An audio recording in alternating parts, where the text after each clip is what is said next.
আজকে বিখ্যাত রয়্যাল বিরিয়ানিতে বিরিয়ানি খেলাম আমি। আমরা এসেছিলাম রয়্যাল বিরিয়ানিতে বিরিয়ানির গন্ধ শোনার জন্য। अच्छा हमको सिखा रिया है। জাস্ট জোকিং গাইস, বিরিয়ানির মগটা এত সুন্দর ছিল যে আমরা বাইরে দাঁড়িয়ে থাকতে পারলামই না। তার জন্য তাড়াতাড়ি এসে বসে গেলাম। মুঝে তো শরম আ রহি হ্যায়। আমার বন্ধুটাকে এত শরম লাগছে ক্যামেরার সামনে আসতে, তোমাদের কি বলবো। আর নিচের দিকে আছে রয়্যাল বিরিয়ানির ভিআইপি রুম, বুঝতে পারছো। এরপরে আসলে আমরা নিচে যাব অবশ্যই।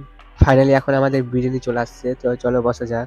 এখন আমাদেরকে বিরিয়ানি অলরেডি দিয়ে চলে গেল, তো এখন আমরা রাইসটা নিয়ে দেখি। বিরিয়ানি দেখে আর আমার মুখ থামছে না গাইস, তো চলো এখন খাওয়া যাক। বিরিয়ানিটা মুখে দেওয়ার মধ্যে এত যে সুন্দর খেতে লাগলো, কি বলবো আর তোমাদেরকে। তোমরা যদি একবার খাও তো বারবার খাওয়ার ইচ্ছা করবে। এদিক থেকে আমার বন্ধুটা বলছে যে চিকেনটা এত কেন স্বাদ। তারপরে একটা বন্ধুকে চ্যালেঞ্জ দিলাম। 3 সেকেন্ড টাইম থাকলো। চারটা টিম উঠা পারবে এখান থেকে। অন আর উঠাইবে না কিন্তু বিরুদ্ধ আসছে তোরে। তো আজকে এখানটায় ভিডিও শেষ করলাম। তো ওকে টাটা, বাই বাই।